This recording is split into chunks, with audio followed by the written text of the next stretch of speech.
my name is Bob Nicholas. I'm host for the show Occupy Nation, and today my guests are Fran Foley Lawrence and Pam Lazenby.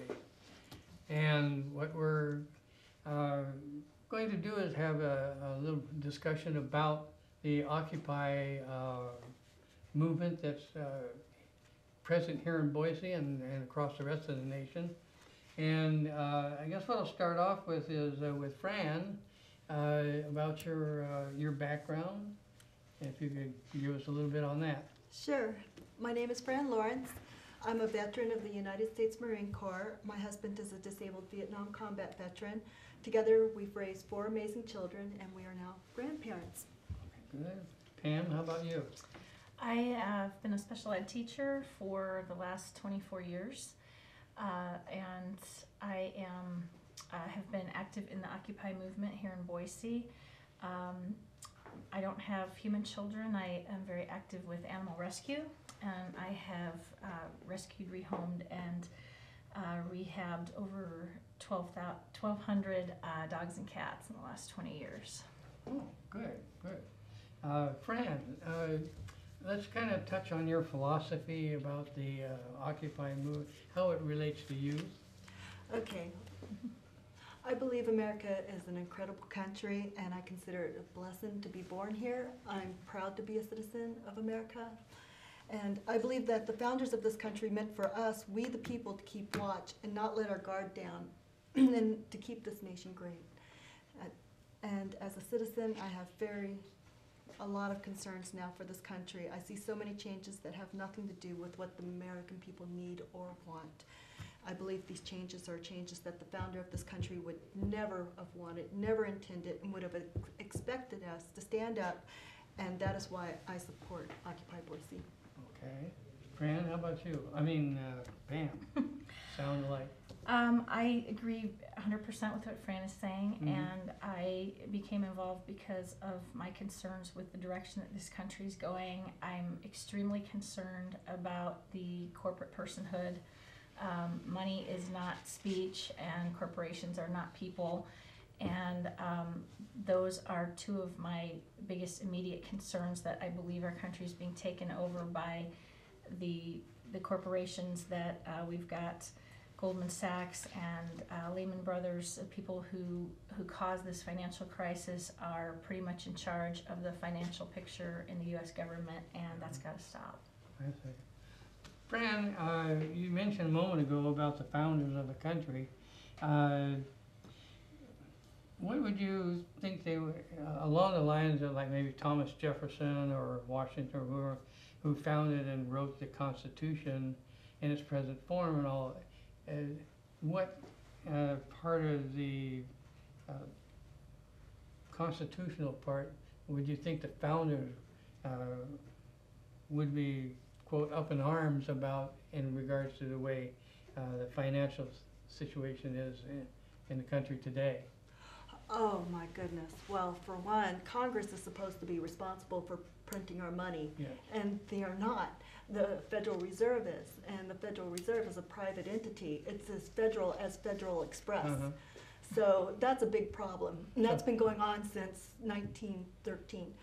Okay. And that's where a huge source of all the problems are coming from. Right, okay. And also another thing is that the media is pretty much bought. And Benjamin Franklin, Thomas Jefferson said, when the press is free and every man able to read, all is safe. Well, if the press is pretty much bought and not free to speak freely, right, we're not really being told the truth. And I have concerns about that, of how free are we as a nation if that's happening. So would that be like the local news or even the major news networks, where they have sponsorship control? In a way, they kind of dictate what kind of news they're actually going to cover. So we aren't really getting the whole truth about something along those lines. Oh, absolutely. In fact, it's not just what they cover, it's what they don't cover. Right. America experiences media blackouts a lot. Right. A lot. Right. Does that kind of,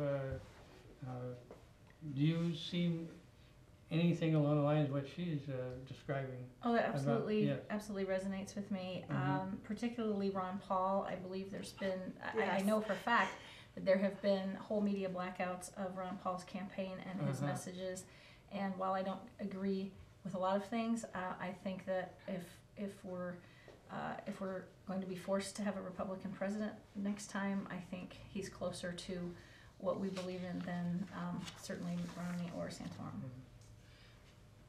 So, the freedom of the press is one of the, I guess, the liberties that we are supposed to have. Are there any other civil liberties that you can maybe point out that perhaps the general public isn't aware that we're losing our civil liberties pretty fast? Oh my goodness, well, yeah. Of course, there's free speech, that's something. And Benjamin Franklin said, whoever would overthrow the liberty of a nation must begin by subduing the freedom of speech. Mhm. And it's becoming more and more regulated what free speech is for the people. However, the Supreme Court ruled in 2010, Citizens United, Yeah. and that corporations are people and money is free speech. Yeah. And that's not right. And I don't think our founders had that in mind. I also have a lot more concerns about civil liberties being Mhm. taken away as well. Right. The corporation as people, that's several years ago there was a fad called pet rock. And you painted it and you carried it around, that was your pet. So it was kind of like trying to personalize a rock. So if you have a corporation, they're trying to do the same thing, is to take a entity that doesn't walk, doesn't breathe, doesn't do the normal things that we do, and calling it a person. I would say, have you ever watched a corporation give birth? Have you ever watched a corporation laugh, cry, console another human being? Right. Corporations are not people, and I believe that I have some suspicions that perhaps the Supreme Court members were bought on that particular. I have more than a slight suspicion that could have very well been the case, and if we don't stand up and speak up now and get millions more, thousands, millions more people doing the same, then I suppose we get what we've asked for. Yeah, kind of Yes. like you get what you pay for, kind of thing. But is there any other civil liberties that you can add to the NDAA? The NDAA, yes. The NDAA, the National Defense Authorization Act, Yeah. signed by President Obama December 31st when we were distracted by the New Year's Eve celebration. Oh, okay. It allows for indefinite detention of citizens. And what it is the budget. Every year, Congress authorized the budget of the Department of Defense through a National Defense Authorization Act. However, this year in 2012, there was a highly controversial provision in there which places the American military at the disposal of the president for the apprehension, arrest, and detention of those suspected of posing a danger to America. And that concerns me. Right. The recently in Oakland, it was pointed out by somebody that the mayor of Oakland had contacted Homeland Security. And Homeland Security was giving the local police support for how to manage and how to structure taking down the Occupy settlements there in Oakland and all over the country. So it's puzzling to me is that it seems that Homeland Security is becoming, and all the police forces in the country locally are becoming an extension of a private army for the CIA, the FBI, and Homeland Security. I would agree. So that's, why and where did that come from? I agree that even our local police are becoming militarized. Yes. And they're being funded and supplied like SWAT gear Yeah. and riot gear. Yeah, why do they need to dress up like that to stop a demonstration of people who are not armed, or peacefully gather together in a protest, and yet they come at us with batons that can crack your skull and pepper spray that could possibly blind you or cause someone who has asthma to choke to death. So, and the other thing about that is a person on the line as a police officer at a protest. Can you imagine that somewhere in the crowd is a neighbor of his son or a neighbor of his daughter, and he has to cross that line and go out there and crack their skulls? And I think that's why they wear the mask, so that you can't see who they are, and they can hide behind that kind of coverage, so that your kids may get bashed, but you won't know who's doing it. I don't know about that. That's an interesting theory. I believe that they have to see what they're doing for their own protection. I think it's more of a mindset. They're getting a paycheck. They're being told what to do. They have they're supporting their families. Right. What are they supposed to do? And also, when you're in a culture, you're indoctrinated with beliefs. And I'm not saying what they're being told or not. I just know that this is a possibility, that they have to believe what they're doing is right. They're getting a paycheck. They're supporting families. These orders are coming from high on up, and I'm sure they have to believe they're doing the right thing. I also believe it would take a lot of courage for someone who knows the truth to step aside and say this is not right, and that's what needs to happen. There was a police officer in New York who came from a neighboring city and did exactly that. Yes, he that's got right. busted and arrested for participating in the protest because of his beliefs that what was being done was not right. The same for that soldier who chastised the New York police for them doing what they're doing was not right. That's right. Part of this, I think, is tied into, there was a novel called Fahrenheit 451. And in that novel, the protagonist, they were to go around and burn books, and because reading books was forbidden. But the guy who was in charge of doing that, and his moral compass was pointed in the direction of actually preserving the books. Right. So that's kind of why I pointed out, is that someone who's on the line, and as you just said, it's going to be hard for someone to stand there and actually say, this could be my neighbor's son, this could be my neighbor's daughter. Do I really need to do this? That kind of thing. Well, I would point out that Hitler was responsible for burning millions of books. Yes. And I really I'm very fearful. My father was born in Dresden, Germany in 1929 and was raised as an orphan in Hitler's Germany. And I see a lot of parallels to what is happening. I believe that we, the people, in effect, are being exterminated, if you will, politically, not physically perhaps, although if you refer what Fran referred to the NDAA, we certainly could be exterminated physically.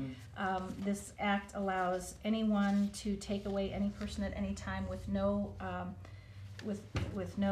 charges of any kind, similar to Guantanamo Bay. And I believe it's time for people to stand up and protest that, and to get involved with both their state and their national senators and representatives. I would also like to point out that I believe 25 to 50% of the Idaho legislature are not running for re-election, and I believe we have until March 9th, in Idaho at least, to run for office if we decide that that's something we feel it's important, and I would like to get that message out there.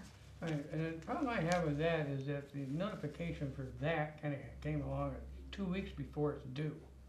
It's like a book true. report that you know, you're Not much time to prepare. Yeah, not much time to prepare to Right. go out and get 50 signatures from people in your district in order to run for local office for that district.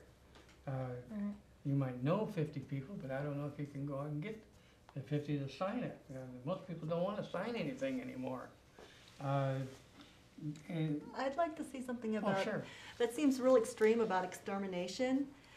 However, looking at facts, because I love facts, that Monsanto is responsible for 90% of all genetically modified seed in the U.S., and biotechnology giant is also the leader of developing genetically modified seeds and resulting crops worldwide. It's called the Terminator seed. It cross-pollinates with other crops that aren't GM, genetically modified, and they don't reproduce. So they're called Terminator seeds. Not only that, is that They don't regenerate. no, Right. they don't regenerate. And they have been found to be linked to organ damage, namely the liver and kidney damage. And this is published in the International Journal of Biological Sciences. And the study is calling into question the safety of the frankenfoods, as they're called.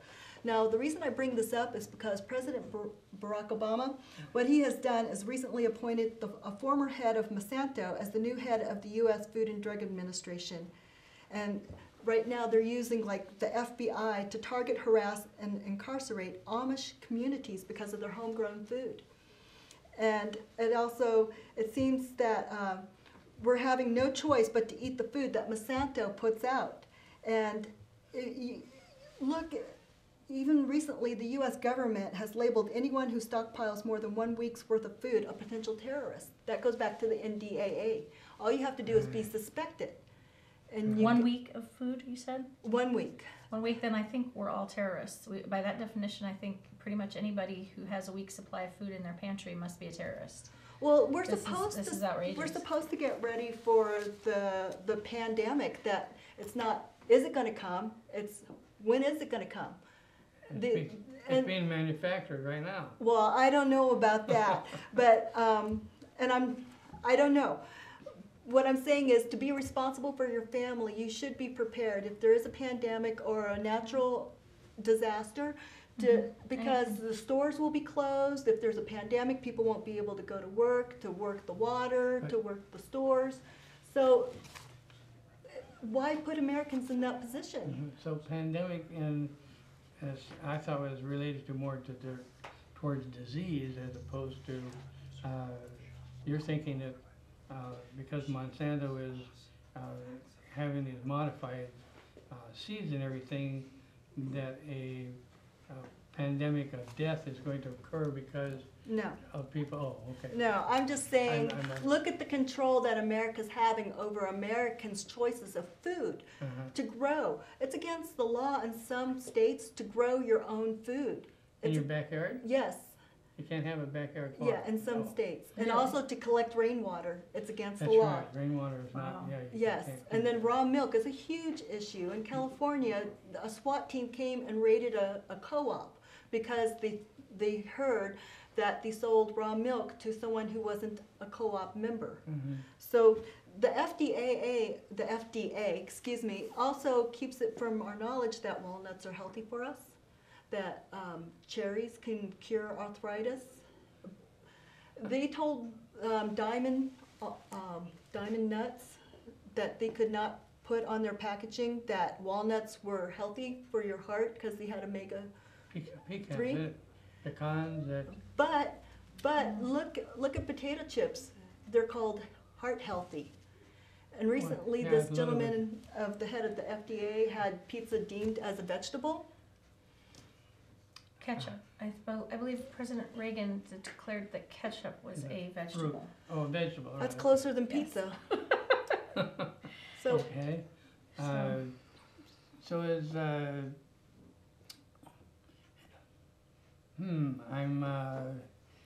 I'm thinking here that so overall it looks like that the hope is that Occupy around the country, that because of things that she's pointing out and that we try to point out here, is that these issues will become knowledge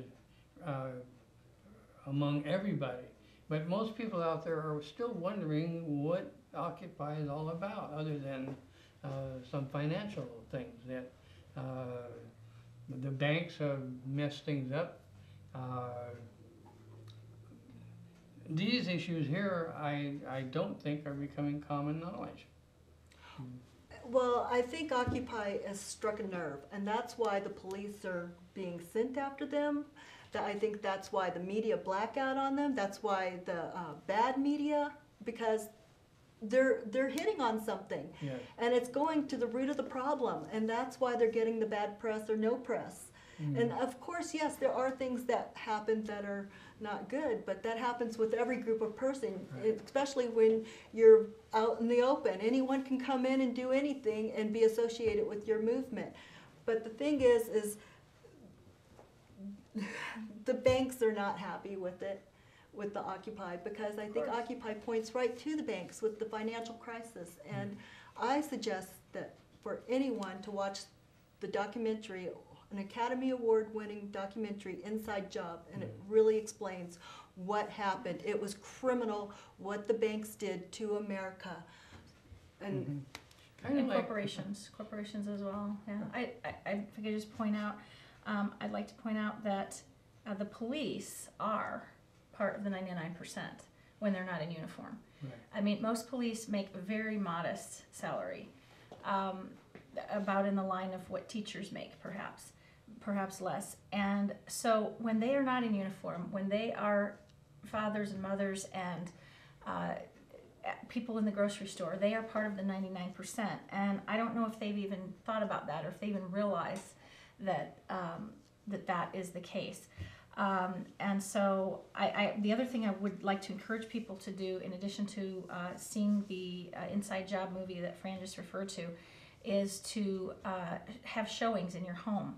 Bring your Yes. friends and neighbors and colleagues. Absolutely. Do a showing at work. I believe the movie is for sale at $9 in most stores. And also encourage people to move their money from the major banks to credit unions. Support Absolutely. your local businesses, support your local credit unions, and even national credit unions, because they are nonprofits and they're employee owned typically, and they are doing what's right for people. Right, I read that, I think 4 million people in maybe a month's time took all their money out of Chase Bank, and moved it into their local credit union. I did that. I moved my money from Chase to the local credit union. I felt that is, at least in part, my way of silent behind the scenes protest Sure. over the banks. Sure. Make it more difficult for them to maintain their profit margin, and but I was reading just today that the banks are still trying to sneak in some extra fees that we don't know about, and it's probably because of media blackout, that they're not covering that kind of thing because they've probably been told not to do it. Right. Right. So Right. yeah, it's and I wonder why. It just seems that because of all this, it makes me angry, and I think it makes a lot of people angry and somewhat helpless because we don't know what to do. And in the past, it was the 60s demonstrations for civil rights, and people got hosed, they got bit by dogs, they got clubbed on the head, and most people do remember that. And I, for one, do not want to be clubbed in the head or bit by a dog or anything else, or maced. So there has to be another way for us to participate and still make a statement to the quote, the powers that be, to back off or listen to us, or something along those lines. It's troubling to me that there aren't more people out there like down at the Occupy encampment downtown, and everybody has a fear for their jobs. You pointed that out about the police officers. They have to do their jobs, and of course they're in a bind that way. So myself personally, and it hasn't seemed to me yet that any clear solution is actually presenting itself, other than discussion. At least make the The discussion is happening because those tents are up, because there's been Right. controversy. Right. So it's been working. Right. The only thing is that with the bad